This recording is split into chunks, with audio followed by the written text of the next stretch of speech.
Asti kılbay üzmekenine.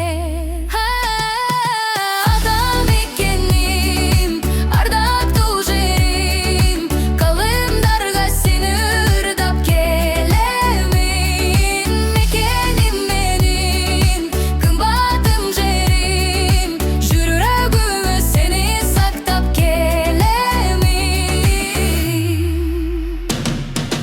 Аргасыз кетсең да, алыска жетсең да, сагынарсың ык мекени. Биримдиктүү элбиз, бөлүнбө себепсиз, кыргызмын деп коргоп намысты. Бейиштин төрүндөй, берметтин өңүндөй, берекелүү жерим Кыргызстан.